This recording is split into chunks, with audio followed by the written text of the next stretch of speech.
managing encounters with religious individuals. Yeah, that's something that we all deal with. And so if you're an atheist, yeah, you don't believe in God. But it also means that you have these things to deal with. And they're especially pertinent to women because of the societal reality that has been put on us. Yeah. And so this article makes me very excited because it's the start of something important in terms of understanding the sociology of what it means to be a female atheist. And this is worldwide. They had people from Poland, United Kingdom, several countries, including the U.S. Yeah. Well, I think one of the values of articles like this is that it illustrates that, like a lot of things in life, the way women experience this is going to be different than the way men experience it in many aspects. Absolutely. And like you brought up early on, you know, the typical, I guess, our typical image of an atheist is a dude, you know, usually white, well-educated, and, you know, he's more outspoken. And for women, that experience is going to be different. Mm-hmm. And there are, I guess, a higher percentage of male atheists out there still. But I think that, I don't know, I think that it might be that the methodology that people use to study the rise of the nuns is maybe not as well-tuned to find the hidden female atheists out there. Well, I think, didn't you just cite something earlier that millennials, it's like a higher number? Yeah. Yeah. So, yeah, it's coming up. Yeah. Yeah. But I just talking to people in, like, the community, I'm finding out that there are an awful lot of women out there who are atheists. But they don't know it. They don't describe themselves as atheists. Oh, I don't want to be an atheist. They're horrible people. But am I a horrible person? You see them, you're out walking in the neighborhood on Sunday morning, and you see them out walking in there, and you're like, oh, hey. Yeah. Or, you know, you pass each other on the sidewalk, or you start a conversation, and it turns out, yeah, they haven't been to church, and, you know, they don't even remember when. Mm-hmm. And it's really evident if it's like Easter weekend, like we had last week, you know, and you see them out on Sunday and they're not doing Easter things. And so it's like, okay, yeah, I know you. But yeah, you find out these things, and like I said, they don't identify as atheists.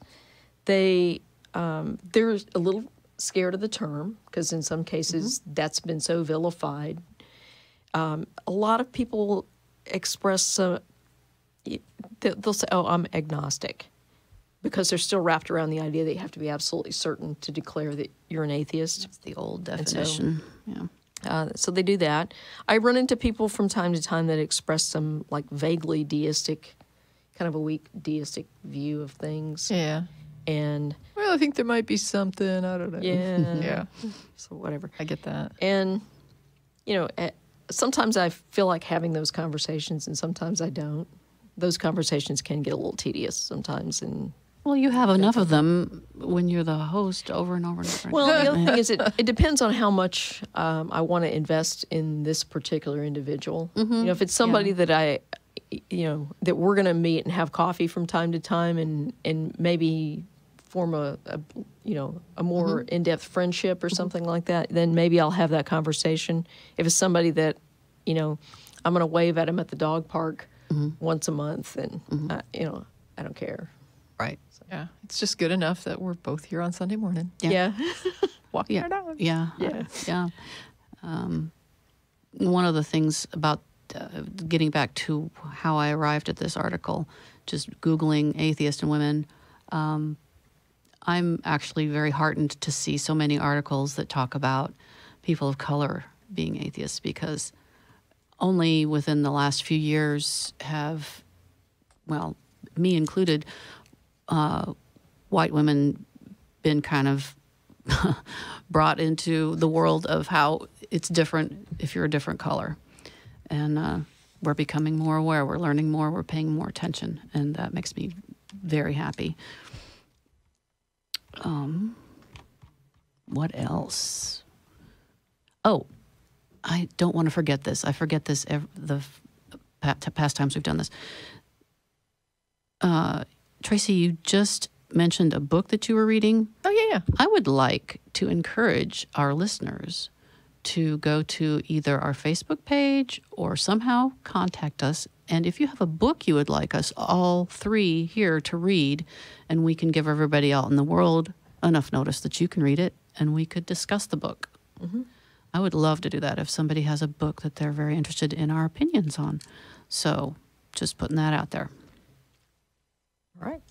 Yeah, I just want to say I'm not going to commit to read absolutely anything that posts. No. I said we will look through it. We can decide whether we want to. There are a lot of self-publishers out there that who could flood that request real easily. Right. No. Yeah. My reading list is fairly long right now, so I can't promise anything. But if something really grabs us, throw your ideas out there. Yeah, I just don't want to do the send us your book thing and we will. Oh, no. If you do send us your book, that's awesome. We will donate it to the Rethought ACA Library. There you go. Yeah.